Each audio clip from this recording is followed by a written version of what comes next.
Hello, I've chosen to read a story by an author called Louis Sachar to you, and Louis Sachar is the chap who wrote Holes, which lots of you will know, but I'm not going to read Holes.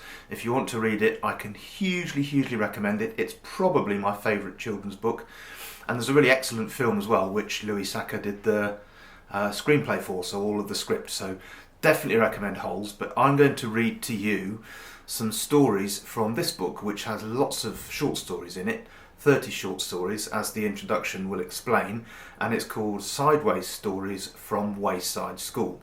And there's the cover, and you can see how Louis Sachar spells his name because it's not obvious, S-A-C-H-A-R, if you go looking for the book.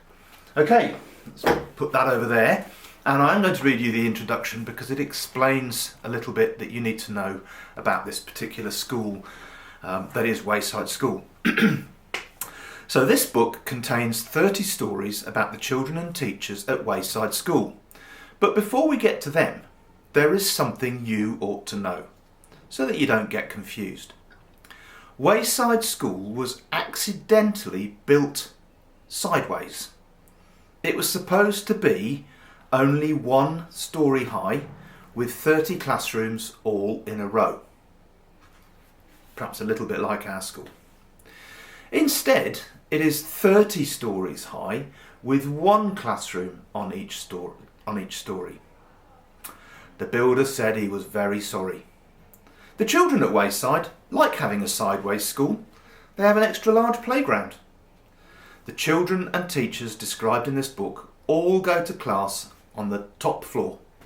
So there are 30 stories from the 30th story of Wayside School. It has been said that these stories are strange and silly. That is probably true. However, when I told stories about you to the children at Wayside, they thought you were strange and silly. That is probably also true. Chapter 1 is called Mrs. Gorf. Mrs. Gorf had a long tongue and pointed ears. She was the meanest teacher in Wayside School. She taught the class on the 30th story. "If you children are bad," she warned, "or if you answer a problem wrong, I'll wiggle my ears, stick out my tongue, and turn you into apples." Mrs. Gorf did not like children, but she loved apples. Joe couldn't add. He couldn't even count, but he knew that if he answered a problem wrong, he would be turned into an apple. So he copied from John. He didn't like to cheat, but Mrs. Gorf had never taught him how to add. One day, Mrs. Gorf caught Joe copying John's paper.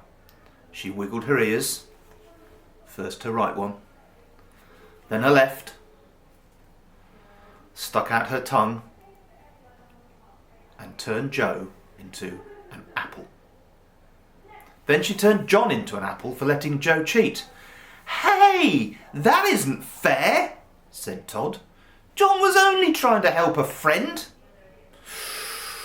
Mrs. Gorf wiggled her ears, first her right one, then her left, stuck out her tongue, and turned Todd into an apple.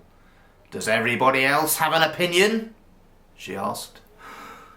Nobody said a word. "Ha!" Mrs. Gorf laughed and placed the 3 apples on her desk. Stephen started to cry. He couldn't help it. He was scared. "I do not allow crying in the classroom," said Mrs. Gorf. She wiggled her ears, first her right one, then her left, stuck out her tongue, and turned Stephen into an apple. For the rest of the day, the children were absolutely quiet. And when they went home, they were too scared even to talk to their parents. But Joe, John, Todd and Stephen couldn't go home. Mrs. Gorf just left them on her desk. They were able to talk to each other, but they didn't have much to say. Their parents were very worried. They didn't know where their children were. Nobody seemed to know. The next day, Kathy. She was late for school. As soon as she walked in, Mrs. Gorf turned her into an apple.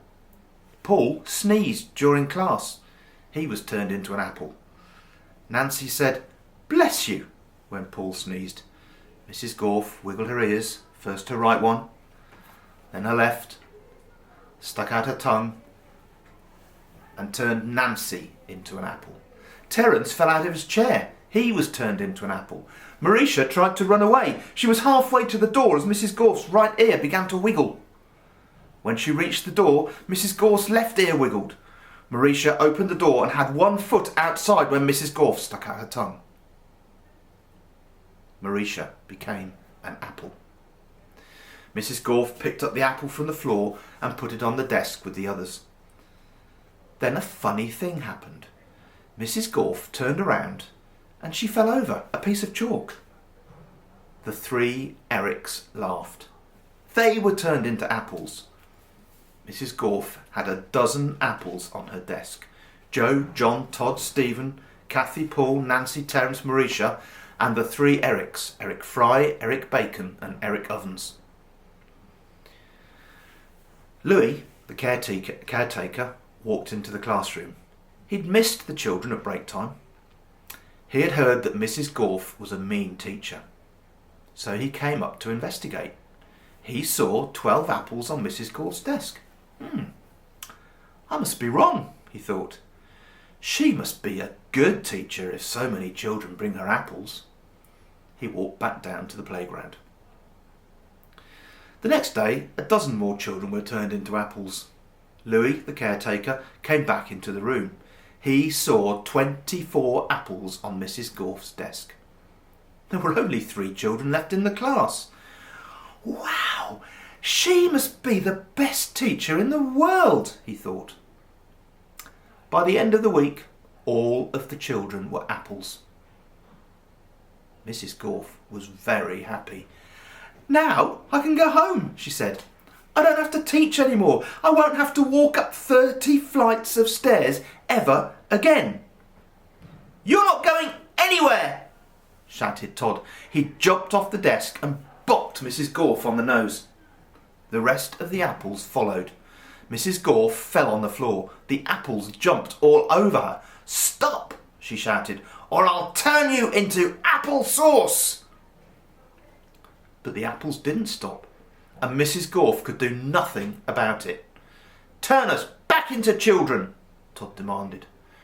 Mrs. Gorf had no choice.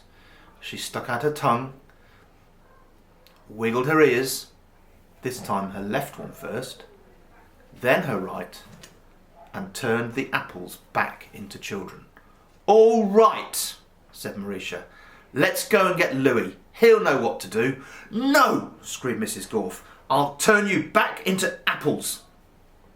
She wiggled her ear, first her right one, then her left, and she stuck out her tongue. But Jenny held up a mirror, and Mrs. Gorf turned herself into an apple. The children didn't know what to do. They didn't have a teacher. Even though Mrs. Gorf was mean, they didn't think it was right to leave her as an apple. But none of them knew how to wiggle their ears. Louis, the caretaker, walked in. "Well, where's Mrs. Gorf?" he asked. Nobody said a word. "Boy, I'm so hungry," said Louis. "I don't think Mrs. Gorf would mind if I ate this apple. After all, she always has so many." He picked up the apple, which was really Mrs. Gorf, shined it up on his shirt, and ate it.